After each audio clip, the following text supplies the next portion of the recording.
Hello, and welcome again to another edition of Adult Arts and Crafts from the Warren County Library. My name is Mary Ellen, and I'm happy to see you today, if you're live or if you're later on YouTube watching this video. Today, we're going to make some paper flowers. So these will be paper daisies if you use white paper. You can use yellow paper and make black-eyed Susans. It's all about which paper you choose, and the flower construction is basically the same. So I will show you how to make the centers, how to make the petals, and how to make the sepals in the back to complete these flowers. And let's get started. So I saw a quote that I really liked that said, "Don't wait for someone to bring you flowers. Plant your own garden." Well, isn't that what we've been doing this year? And my garden outside is getting a little bit droopy, so I was thinking, let's make some paper flowers that will last us through the winter. So I'm going to go down onto the table and I'm going to show you how to do this. Know that I will answer your questions. It's difficult for me to see them sometimes during the live presentation, but know that I will answer you later. And if you want to watch this again, you can see this on our Facebook page where you are, under videos, or you can go to our YouTube page to see that too. All right, so let's get started.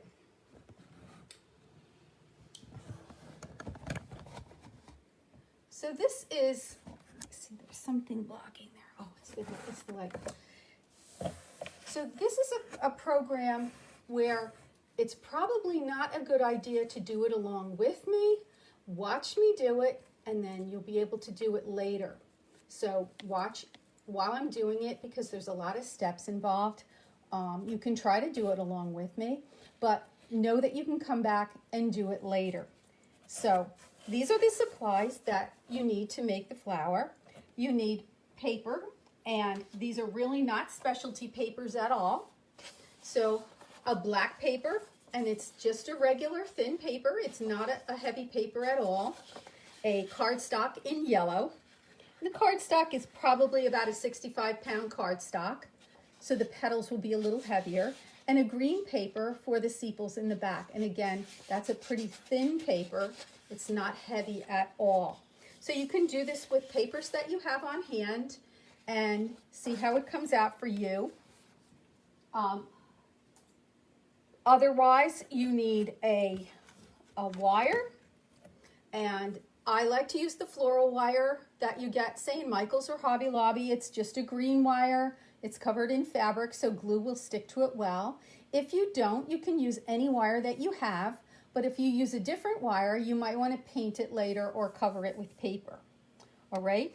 I like to use small, sharp scissors because we're going to be fringing the paper very closely. So these little gingers work really well for me, but use what you have on hand. I like to use the Aleene's tacky glue. It's just a regular tacky glue, or the tacky glue pen from Aleene's is also wonderful to do small, tight spaces. I also would say to have a couple dowels or something around that you could curl your paper against. You will wanting to make a little bit of an eyelash curl on one of the pieces of paper, and a dowel works very perfectly and very easily for that. So know that there are directions available on the library calendar site. The description for this class includes these directions. So there is a link there that says instructions. You just click on it and you can have this, and this would help you if you were doing this on another day and you want to know exact measurements. But I would also say the measurements don't need to be exact. Do what works nicely for your eye.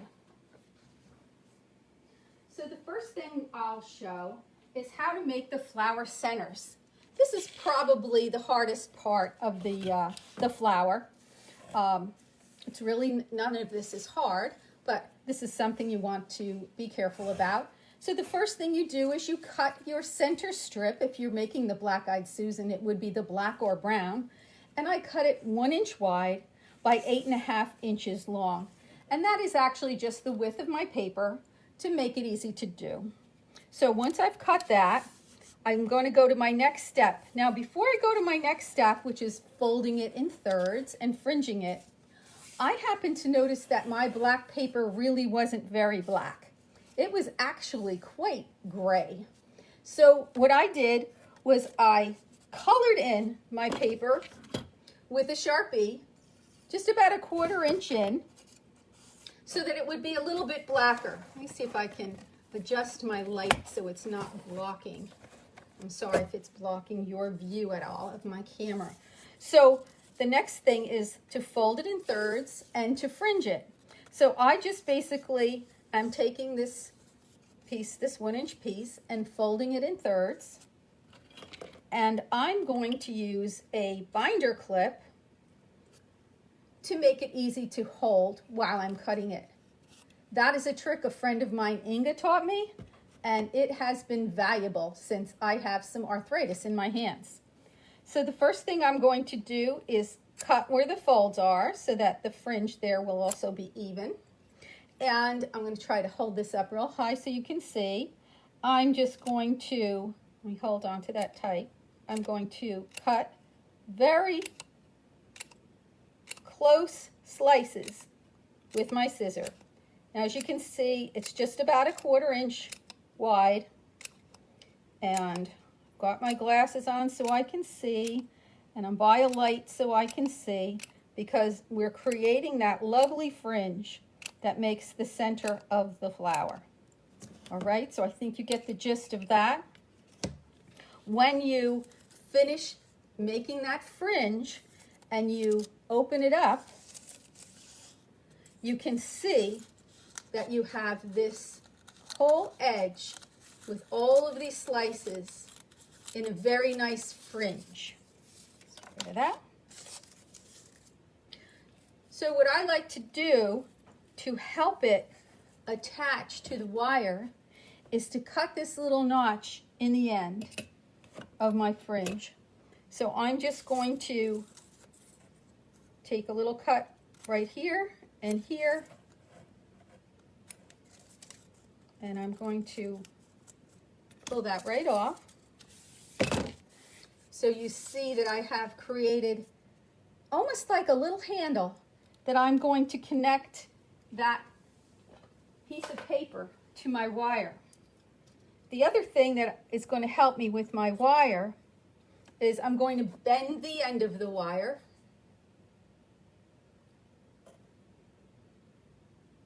Like so.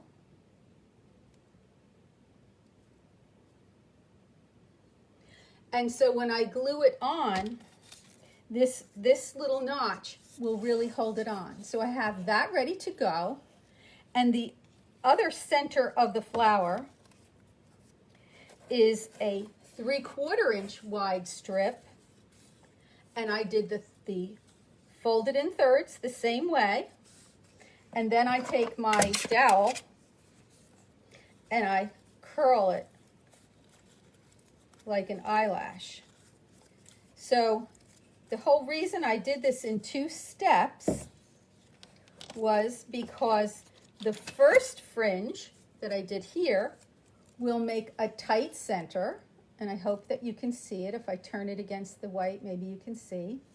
And this secondary fringe, which is curled, will make this nice little curl around the outside.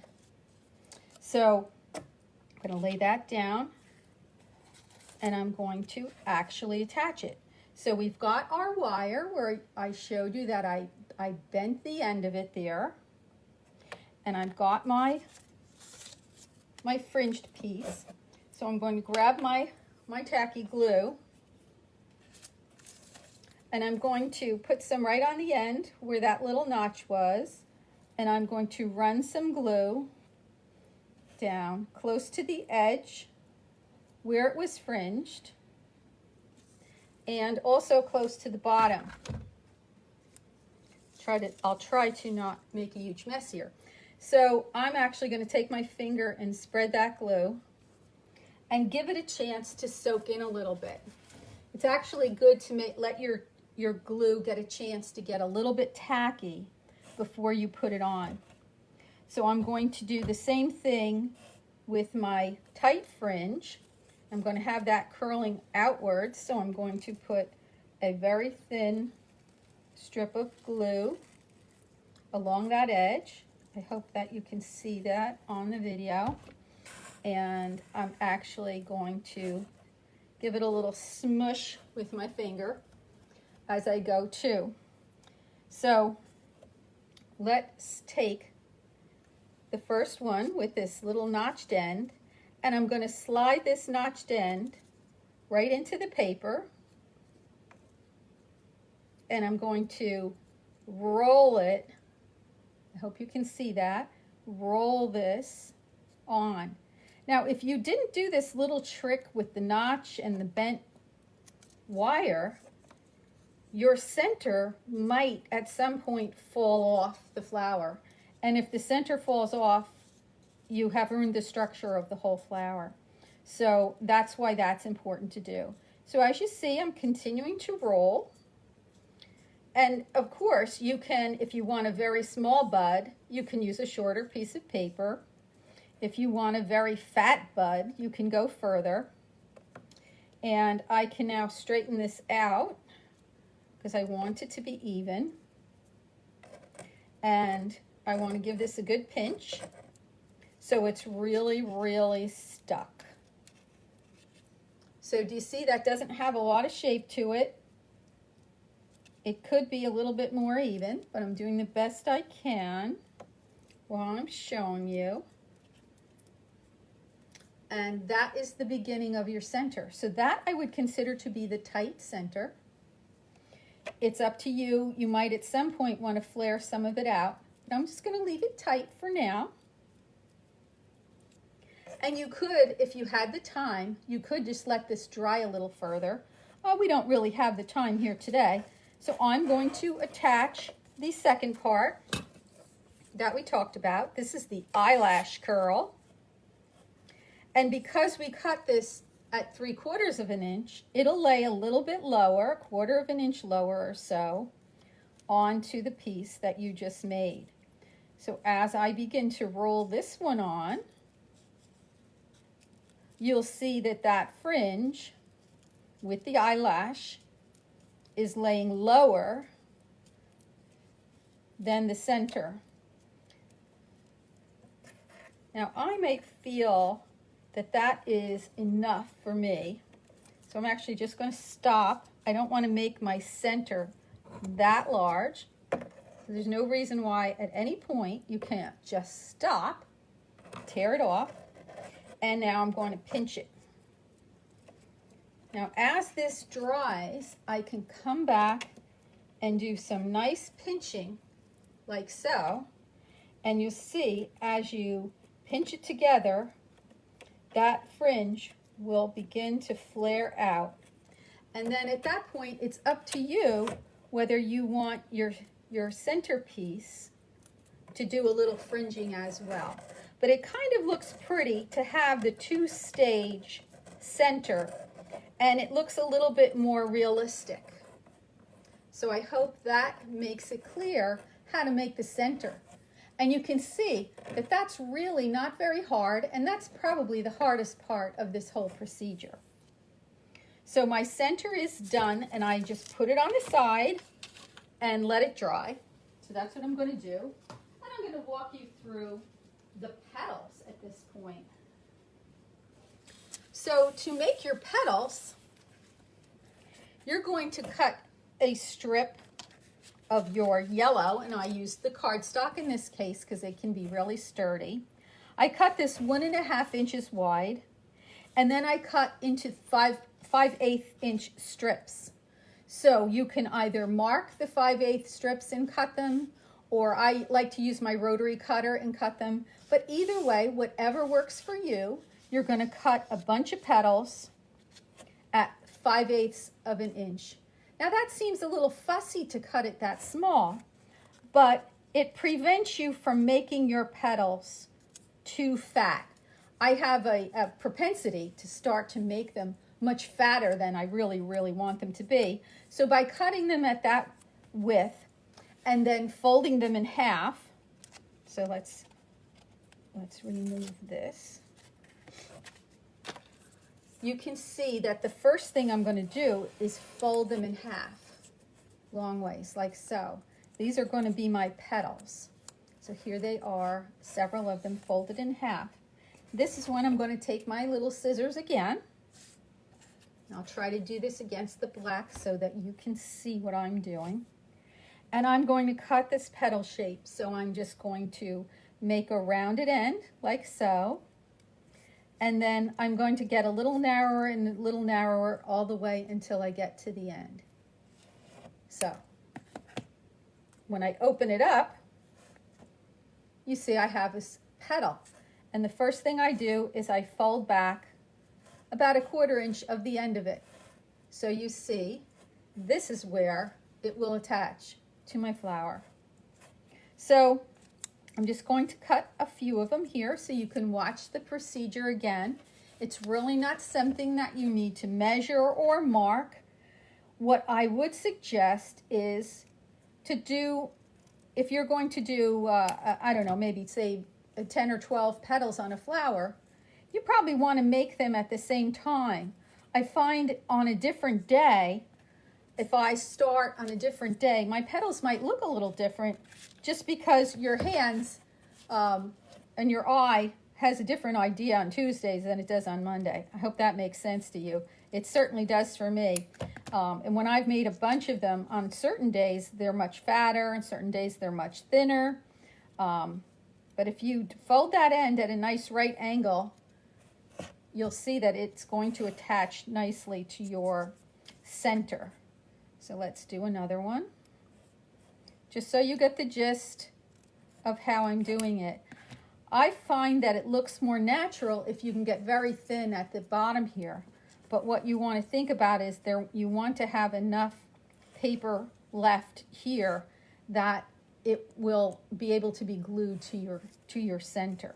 So it's a combination of things. What looks nice to your eye, and really a suggestion that I might have too is cut one and see if you like it. If you don't like the size of it, stop right then and cut a bigger rectangle or a smaller rectangle until you can make one that you like the shape of. You don't want to go ahead and make a whole bunch of these and then find out that you didn't like them. I found that some of the flowers that I made on some days have a very fat petal, a very juicy fat petal, and then on other days they might have a very, very thin petal. But it's all about what you like the look of, and natural flowers are all different. So, you want them to be different when you make your bouquet. You want some to be smaller, you want some to be larger. So just keep an eye on it so that you match yourself. I guess that would be a good way of putting it. So now that I have made these petals, I'm going to grab this center that I have made and show you that I have attached some petals. And what I basically do is, at this size, I put them close together, but I'm leaving a space in between, and I know I'm going to come back and put a second row of petals between them. So right now I'm going to just lay this down, and I'm going to put some glue on these petals. Let's see, how many spaces are there? I'm not sure. We'll just do a few.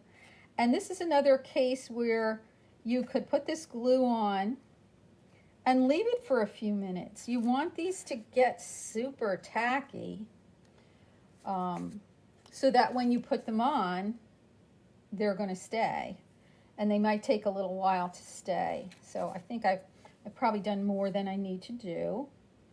And now, as you see, I've got the flower begun. I'm going to grab a petal, and now I'm just going to place it right there in between the other two that were there. And I'm just going to kind of hold it with my finger. And as I go around the flower. You can go up and check, do you like the placement? Look at it from the top, look at it from the bottom, and fill in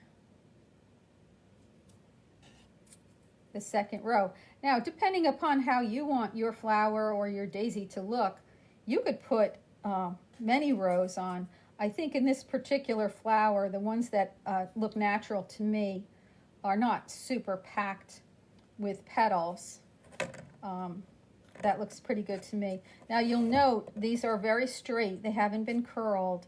I like to give them a little curl after they're dry. So you can see that there's a little space there. I might pull that one over a little bit, and you just kind of want them to look as natural as can be.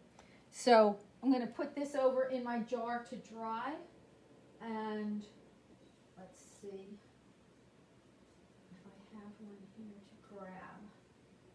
All right, so when we do the next process, I'll use a different one. So let me get rid of this, and you have the whole gist of putting the petals on. And what about the sepals? The sepals are what you would put on the back of the flower. And I'll show you some sepals. Let's grab one here. You can put 1 or 2 layers of sepal, and it's going to cover that rest of the black center that you had. Now, in a natural flower, there could be multiple rows of sepals. So if you're of a mind to do it, you could put many layers of these green sepals behind your petals. I think what I wanted to show you was that the petal, once they're dry, you could take your dowel and curl the ends. I think I forgot to show you that once it's dry, if you give each end just a little bit of a curl with your dowel, it gives it a more natural appearance than the ones that, as they were just straight. Sorry, I missed that part, so I wanted to mention that. I lost my train of thought, as you might do. So here we go with the sepals. The sepals, you're going to cut your green 1 5/8 inch for the stamens, and then you're going to cut them into 3/4 inch rectangles. So again, it's the same type of system where we've got these little rectangles cut, and then we're going to fold them in half. When you fold them in half, both sides, when you cut them, will be even, and it'll look just right. So let's look at how we cut them to end up with this. This is how they look, and then you curl the end, and it looks like that, okay? So I'm going to take this folded green piece, and I'm going to, on this open side here, I'm going to just make a curve down to the end, like so. And on the inner side where it's folded, I'm going to cut a notch. So you just end up with this, I don't know whether to call it a pyramid shape or something like that. So let's just do that a couple of times so you get the gist of I'm going making a curve right down towards that point, like so. And then I'm cutting a little notch right there. So if I had to guess a size, some people really like specifics, it might come up as far as 1/4 inch. The whole point of having that is that you want this to cover and these ends fold under the black. Do you see how nicely that fits? It covers all the raw edges, it covers any glue that you have left, and this little notch covers the black at the bottom. All right, so let's try, I'll just cut a couple more. Just want you to get the full idea of the sepal and the notch. All right, and I'm going to put some glue on them. So where I'm going to put the glue is in that notch area. Let's do a couple here. It's a little bit messy, gluey. And grab my flower, and working from the bottom, I want to take that notch. Let's see. I think I want to put a dot of glue up here just to make sure it's holding on to the rest of the flower. All right, there we go. So let's grab this one. So we're going to lay that against the flower, and we're going to fold that notch down to cover the black. And I'm giving it a little pinch there. You see how that holds on nicely. And then the next one can go right on top of it. I've got a hitchhiking one there coming along with the other one. Fold that onto there, and then fold this up. So you work your way around the flower, and then you can come back with your dowel and curl these. And you kind of just want it to hug. My glue is very wet, so it's not as sticky as I want it to be. But I think you can see that it covers the back nicely.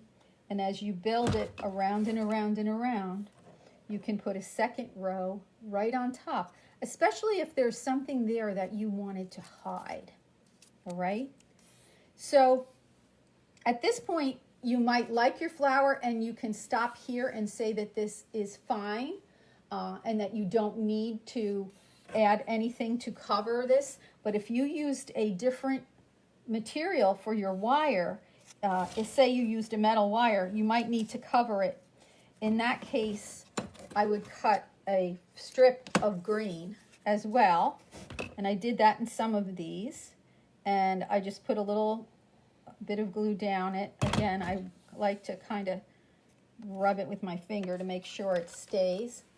And then you would just wrap the wire. So you get started with that edge. And once you go around and it's attached, sorry, I'm getting glue business on my hands, you can start to wrap it all the way around. And once you get going, you can get a real nice twirl going on where you cover it. Now, if you were using crepe paper, it would fit really tightly, and sometimes the cardstock leaves lumps and bumps, and it may not be important to you if that stem is not going to be seen. But you can come back and smooth out any of those lumps and bumps with your fingers while it's all damp, like that. And for me, that's fancy enough. I didn't need it to be very smooth and perfect. These are clearly paper. I'm not emulating a real flower here. I'm making a paper flower. So I hope that you understand that you could do this in a fancier way with fancier materials, as many of our paper florists do, and sometimes I do too. But know that that works just fine. Now, an additional thing that I'm going to mention to you is I have come back with some of them and added some color to the center right next to the black and on the petals. If you have interest in doing that, I'll just quickly show you what I did. I'll take one that has not been colored. And let's see. Got one over here that has not been colored. The first ones that I made were not colored. See, this one has the wrap and some paper that I just put on as a leaf. You can take a water brush pen, and after it was completely done and dried, I actually came back with my pen and colored in a portion of the leaf. I hope that you can see it. The center is so big. I just did a few here so you can watch me do it. And because it's a water brush pen, this happens to be a Tombow pen. If I grab my paintbrush now and water, I can come back with my paintbrush and spread that color out and make it look a little bit more natural, because it'll be darker towards the center and a little bit lighter towards the outside. So I hope that that is a good explanation for how you might want to add a little color to your flowers. I found the ones that I've done now with the colors are very attractive. Here's a couple, and it's a very subtle thing, but that little bit of shading of colors is very pretty when you see it in a bouquet.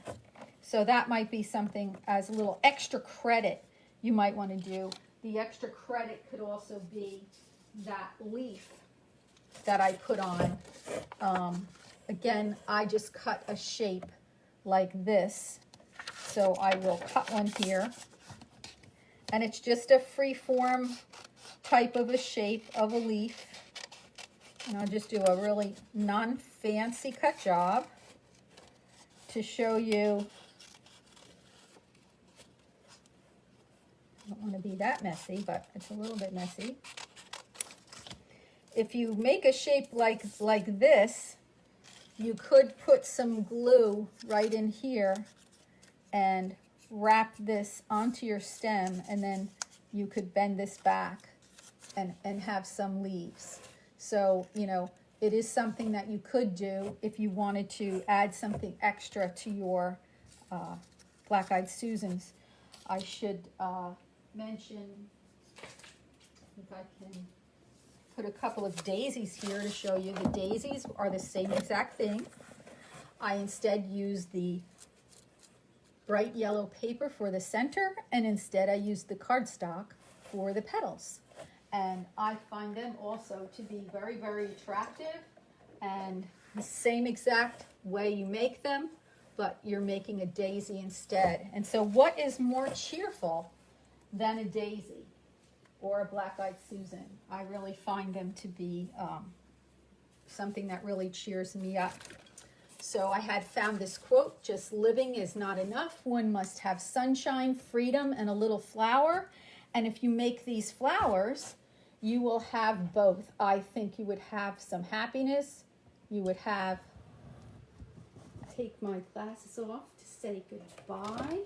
And I just want to mention again what I said before. Don't wait for someone to bring you flowers.